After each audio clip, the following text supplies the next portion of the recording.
ಏನು ಮಾಹಿತಿ ಕೊಡ್ತಾ ಇದ್ದಾರೆ ಕೇಳಿ. ಹಿಂಗೆ ಯಾರಿಗೆ ಸಪೋರ್ಟ್ ಇದರಿಂದ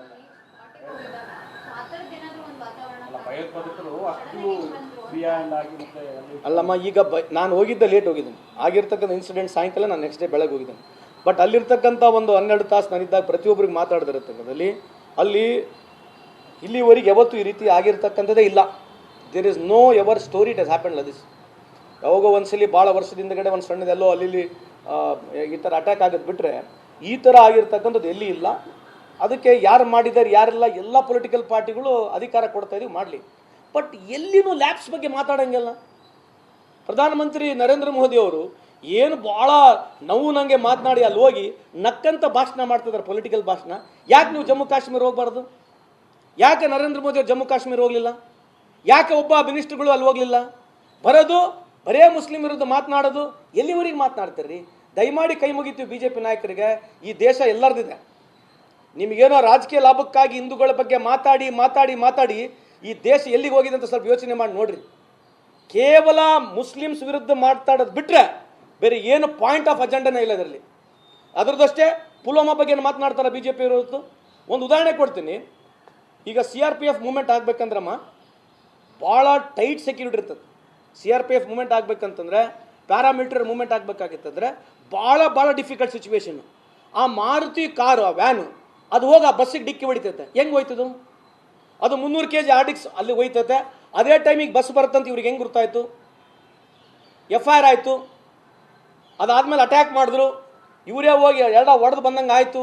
ಇಲ್ಲಿವರೆಗೆ ಯಾರು ಒಬ್ಬರನ್ನ ಹಿಡಿದಿದ್ದಾರಾ? ಒಬ್ಬರನ್ನ ಇಲ್ಲಿವರೆಗೆ ಹಿಡಿದಿದ್ದಾರಾ? ಪುಲ್ವಾಮಾ ಅಟ್ಯಾಕ್ ಆದಮೇಲೆ ಎಲೆಕ್ಷನ್ ಮುಗೀತು. 2019 ಇಸ್ವಿ ಎಲೆಕ್ಷನ್ ಮುಗೀತು. ಈಗ ಮತ್ತೆ ಬಿಹಾರ್ ಎಲೆಕ್ಷನ್ ಬಂತು. ಅವೆಲ್ಲ ಟ್ರೆಂಡ್ ರೀ. ಇಫ್ ಯು ವಾಂಟ್ ಟು ಬರೀ ಮತ್ತೆ ಇನ್ಮೇಲೆ ಸುಮ್ಮನೆ ಯಾಕೆ ಬೇಕು? ನಮ್ಮನ್ನು ಪ್ರಶ್ನೆ ಕೇಳೋದು ಬೇಡ. ಏನು ಸ್ಟೂಡೆಂಟ್ಗೆ ಸೆಟ್ ಮಾಡ್ತಾರೆ ಅದೇ ಫೈನಲ್ ಆಗ್ಬಿಡ್ಲಿ. ಇನ್ಮೇಲೆ ಈ ದೇಶದಾಗ ಯಾವುದು ಚರ್ಚೆನೇ ಬೇಡ. ಸ್ಟೂಡೆಂಟ್ಗೆ ಏನು ಹೇಳ್ತಾರೆ ಅದೇ ಫೈನಲ್, ಅದೇ ಕ್ಲೋಸ್. ಎಲ್ಲಿವರೆಗೆ ಮಾಡ್ತಾರೆ ರೀ? ಒಂದೇ ಒಂದು ನೆರೇಷನ್ ಇಟ್ಕೊಳ್ಳೋದು, ಬೈಯೋದು. ನಿಮ್ಮ ಫೇಲ್ಯೂರ್ನ ಮುಚ್ಕೊಳಕ್ಕೆ ಮುಸಲ್ಮಾನರು ಬೇಕಾ ನಿಮಗೆ? This is attack on India. ಈ ದೇಶದ ಮೇಲೆ ಅಟ್ಯಾಕ್ ಆಗಿದೆ. ಇದು ಅಟ್ಯಾಕ್ ಆಗಿರ್ತಕ್ಕಂಥದ್ದು ಭಾರತ ದೇಶದ ಮೇಲೆ ಅಟ್ಯಾಕ್ ಆಗಿದೆ. ಅದನ್ನ ಬಚ್ಚಿಟ್ಕೊಂಡು, ನಿಮ್ಮ ಫೇಲಿಯರ್ಸ್ನ ಬಚ್ಚಿಟ್ಕೊಂಡು ಈ ಥರ ಮಾಡಿರ್ತಕ್ಕಂಥದ್ದು ಎಷ್ಟು ಸರಿ ಅನ್ನೋದೇ ನಮ್ಮ ಪ್ರಶ್ನೆ.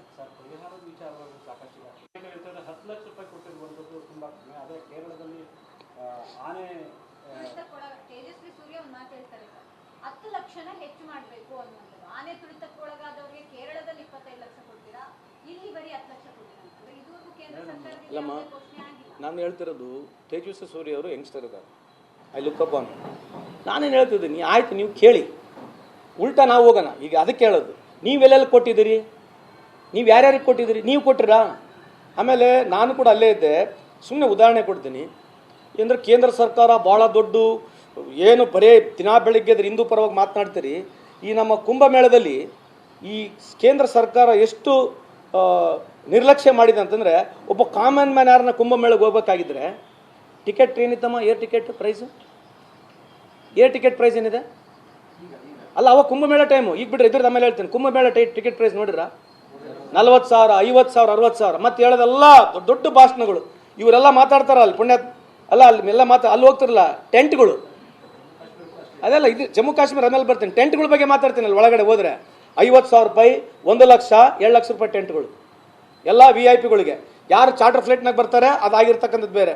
ಬಡವರು ಹೋದ್ರು ಆಯಿತು. ನಾನು ಕೇಳ್ತಕ್ಕಂಥ ಪ್ರಶ್ನೆ, ಅವಾಗ ಟಿಕೆಟ್ ಪ್ರೈಸ್ ಇನ್ಕ್ರೀಸ್ ಮಾಡಿದ್ರಲ್ಲ, ನೀವು ಯಾಕೆ ಮಾತಾಡಲಿಲ್ಲ?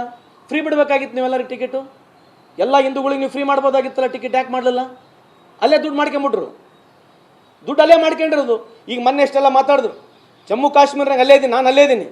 ನಮ್ಮ ಜನ ಕೇಳಿ, 60,000 ರೂಪಾಯಿ, 70,000 ರೂಪಾಯಿ ಒಂದು ಟಿಕೆಟ್. ಬಡವ್ರು ಹೆಂಗಿತ್ತು ಅಂತಾರೆ. 10 ಜನ ಕರ್ಕೊಂಡು 6 ಲಕ್ಷ ರೂಪಾಯಿನ ಖರ್ಚು ಮಾಡ್ಬೋದಾ?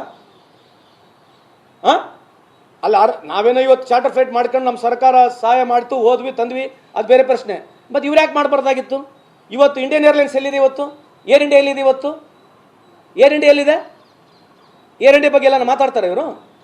ಸುಮ್ಮನೆ ದಯಮಾಡಿ ನನ್ನ ಮನವಿ ಏನಂತಂದರೆ, ಆಗಲಿ ಚರ್ಚೆಗಳು ಒಳ್ಳೇದ ಬಗ್ಗೆ ಆಗಿರಲಿ. ನಾವೇನು ಕಾಂಗ್ರೆಸ್ಸೇ ಗ್ರೇಟ್ ಅಂತ ಹೇಳ್ಕೊಳಕ್ಕೆ ಹೋಗೋದಿಲ್ಲ. ಆದರೆ ನೀವೇನು 24 ತಾಸು ಗ್ರೇಟು ಬರೇ ಮುಸ್ಲಿಮಿಗೆ ಬೈಯೋದು ಗ್ರೇಟ್ ಬಿಟ್ರೆ ಇನ್ನೇನೇನಿಲ್ಲ. 24 ತಾಸು 11 ವರ್ಷ ದಿನ ಬೆಳಗ್ಗೆ ಎದ್ರೆ ಸಾಯಂಕಾಲವರೆಗೆ ಮುಸ್ಲಿಮು. ದಯಮಾಡಿ BJP ಯುವ ನಾಯಕರಲ್ಲಿ ಹೊಸ ದೇಶ ಆಗಲಿ, ಹೊಸ ವಿಚಾರಗಳ ಬಗ್ಗೆ ಮಾತಾಡೋಣ. ವೈಯಕ್ತಿಕವಾಗಿ ಡಿಫರೆನ್ಸ್ಗಳು ಇರ್ಬೋದು, ರಾಜಕೀಯವಾಗಿ ಡಿಫರೆನ್ಸ್ಗಳು ಇರ್ಬೋದು. ದೇಶದ ವಿಷಯ ಬಂದಾಗ ತಪ್ಪಿದ್ರೆ ತಪ್ಪಂತ ಒಪ್ಕೊಳ್ಳೋಣ, ಒಬ್ರಿಗೊಬ್ರು ಸಪೋರ್ಟ್ ಮಾಡೋಣ. ಅದು ಬಿಟ್ಕೊಂಡು ಮುಸಲ್ಮಾನರು ದಿನ ಬೆಳಿಗ್ಗೆ ಇದ್ರೆ ಮುಸಲ್ಮಾನರು, ನಾನು ಅಲ್ಲೇ ದಿನ ಮಾಡಿ ಪ್ರತಿಯೊಬ್ಬರಿಗೆ 6 ಕಿಲೋಮೀಟ್ರ್ 7 ಕಿಲೋಮೀಟ್ರ್ ಹೆಗಲ ಮೇಲೆ ಎತ್ಕೊಂಡು ಕೆಳಗೆ ಬಂದಿದ್ದಾರೆ. ಅದ್ರ ಬಗ್ಗೆ ಒಂದನ ಒಳ್ಳೇದು ಮಾತಾಡೋದು ಬೇಡ, ರಕ್ತ ಸೋರ್ಸ್ಕೊಂಡು ತಲೆ ಮೇಲೆ ಹಾಕೊಂಡು ಬಂದಿದ್ದಾರೆ. ಎಲ್ಲ 2,000 ಜನಕ್ಕೆ ಅಲ್ಲಿಂದ ಇವಾಕ್ಯುಯೇಟ್ ಮಾಡಿರ್ತಕ್ಕಂಥದ್ದು ಮೆಜಾರಿಟಿ ಅವರೇ ಮುಸಲ್ಮಾನರು. ಅದ್ರ ಬಗ್ಗೆ ಒಳ್ಳೇದೇನು ಚರ್ಚೆ ಮಾಡೋಣ? ಟೆರರಿಸ್ಟ್ ಆಕ್ಟಿವಿಟಿ ಬಹುತೇಕ ಈ ದೇಶದಲ್ಲಿ ಇಲ್ಲಿವರೆಗೆ ಆಗಿರ್ತಕ್ಕಂಥದ್ದು ಪಾಕಿಸ್ತಾನ ಭಾಗದಿಂದ ಆಗಿದೆ. ಇವತ್ತ್ಯಾಕೆ ಜಾತಿಯತ್ ಮಾತನಾಡ್ತಿದ್ರಿ? ಆಮೇಲೆ ಪುಲ್ವಾಮಾದಲ್ಲಿ ಸತ್ತೋದ್ರಲ್ಲ, ಅವಾಗ ಅವ್ರು ಮಾಡಿರ್ತಕ್ಕಂಥದ್ದು ಟೆರರಿಸ್ಟ್ ಯಾವ ಜನಾಂಗದವರು, ಸತ್ತೋರು ಯಾವ ಜನಾಂಗದವರು? ಇದು ಎಲ್ಲಿವರೆಗಮ್ಮ ಇದೇ ಚರ್ಚೆ ಈ ದೇಶದಲ್ಲಿ? ಕೈ ಮುಗಿದು ನನ್ನ ರಿಕ್ವೆಸ್ಟ್ ಇದೆ, ವಿನಂತಿ ಇದೆ, ಆಗಿರ್ತಕ್ಕಂಥದ್ದಕ್ಕೆ ಯಾರು ಅದಕ್ಕೆ ಸಪೋರ್ಟ್ ಮಾಡ್ತಕ್ಕಂಥ ವಿಷಯನೇ ಇಲ್ಲ. ಎಲ್ಲ ಪೊಲಿಟಿಕಲ್ ಪಾರ್ಟಿ ಇರ್ಬೋದು, 140 ಕೋಟಿ ಜನಸಂಖ್ಯೆ, ಇಡೀ ಹಿಂದೂ ಮುಸ್ಲಿಂ ಸಿಖ್ ಇಸಾಯಿ ಎಲ್ಲರೂ ಸೇರಿ ಅದನ್ನು ಖಂಡನೆ ಮಾಡಿದ್ದಾರೆ.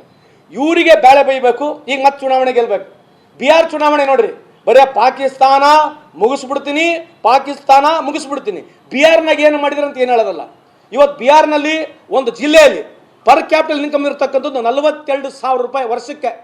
ದಯಮಾಡಿ ಕೇಳಿಸ್ಕೊಳ್ಳಿ, ಒಂದು ವರ್ಷದಲ್ಲಿ ಒಂದು ಜಿಲ್ಲೆಯಲ್ಲಿ ಆವ್ರೇಜ್ ಹೇಳ್ತಾ ಇಲ್ಲ, one of the most backward district ಇರ್ತಕ್ಕಂಥ ಒಂದು ಆವ್ರೇಜ್ ನಿಮಗೆ ಹೇಳಿದ್ರೆ ಆ ಜಿಲ್ಲೆಯಲ್ಲಿ ಇರ್ತಕ್ಕಂಥದ್ದು 42,000 ರೂಪಾಯಿ ಇದೆ ಪರ್ ಕ್ಯಾಪಿಟಲ್ ಇನ್ಕಮ್. ಇದ್ರ ಬಗ್ಗೆ ಚರ್ಚೆ ಮಾಡ್ಬೇಕಾ? ಇದ್ರ ಬಗ್ಗೆ ಚರ್ಚೆ ಮಾಡ್ಬೇಕು. ಈಗ ಅಲ್ಲಿ ಹೋಗಿ ಹೇಳೋದು ಏನಂತಂದ್ರೆ ಪಾಕಿಸ್ತಾನ, ಮುಸಲ್ಮಾನ, ಅಫ್ಘಾನಿಸ್ತಾನ, ತಾಳಿ, ಮಂಗಳಸೂತ್ರ, ಬರೀ ಇವೇ ಇರ್ತಾವೆ. ಈಗ ಚುನಾವಣೆ ಮುಗಿಯವರೆಗೆ ನೋಡ್ರಿ, ಈ ಡೈಲಾಗ್ಗಳು ಬಿಟ್ಟರೆ ಬೇರೆ ಏನು ಡೈಲಾಗ್ಗಳು ಇರೋದಿಲ್ಲ.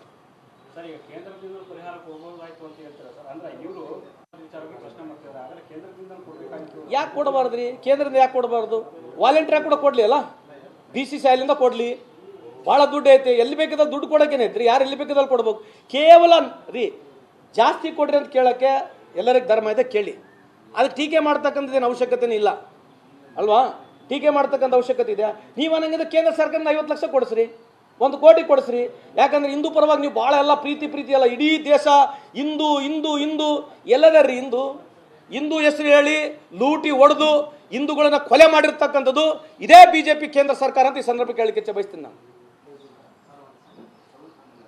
ಅದಕ್ಕೆ ನಾನಿವತ್ತು ಒತ್ತಾಯ ಮಾಡ್ತಕ್ಕಂಥದ್ದು, ಕೇಂದ್ರ ಸರ್ಕಾರದ ವೈಫಲ್ಯತೆ ಏನಿದೆ, ಕಳೆದ 11 ವರ್ಷದಲ್ಲಿ ಎಷ್ಟು ಈ ರೀತಿ ಟೆರರಿಸ್ಟ್ ಆಕ್ಟಿವಿಟಿಗಳಾಗಿವೆ, ಇದ್ರ ಬಗ್ಗೆ ಬಹಿರಂಗವಾಗಿ ಚರ್ಚೆ ಆಗಬೇಕು. ಎಷ್ಟು ಜನ ಜೀವ ಕಳ್ಕೊಂಡಿದ್ದಾರೆ, ಇದ್ರ ಬಗ್ಗೆ ಚರ್ಚೆ ಆಗಬೇಕು. ಅದಕ್ಕಾಗಿ ನಾನು ಒತ್ತಡ ಅಂತಕ್ಕಂಥದ್ದು, ಮೋದಿ ಅವರು ರಾಜೀನಾಮೆ ಕೊಡಬೇಕು. ಅದೇ ಬಿಜೆಪಿ ಪಾರ್ಟಿಯಲ್ಲಿ ಬೇರೆಗೆ ಅವಕಾಶ ಮಾಡಿಕೊಡಿ. 11 ವರ್ಷದಲ್ಲಿ ಬಿಜೆಪಿ ಸರ್ಕಾರ ಮೋದಿ ಸಾಹೇಬರು ಮಾಡಿರ್ತಕ್ಕಂಥ ಈ ದೇಶಕ್ಕೆ ಕಾಂಟ್ರಿಬ್ಯೂಷನ್ 0 ಆಗಿದೆ ಅಂತ ಈ ಸಂದರ್ಭಕ್ಕೆ ಹೇಳಿಕೆ ಬಯಸ್ತೀನಿ.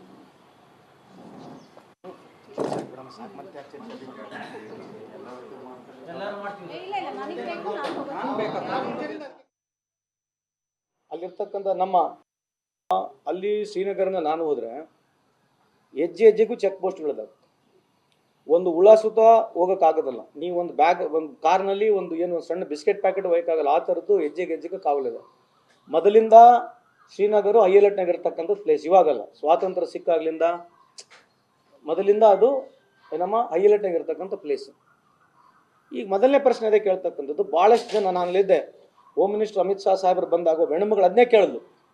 2,000 ಜನ ನಾವು ಇಲ್ಲಿದ್ದೀವಿ, ಒಬ್ಬ ವಾಚ್ಮೆನ್ ಕೂಡ ಇಲ್ಲ, ಯಾಕೆ?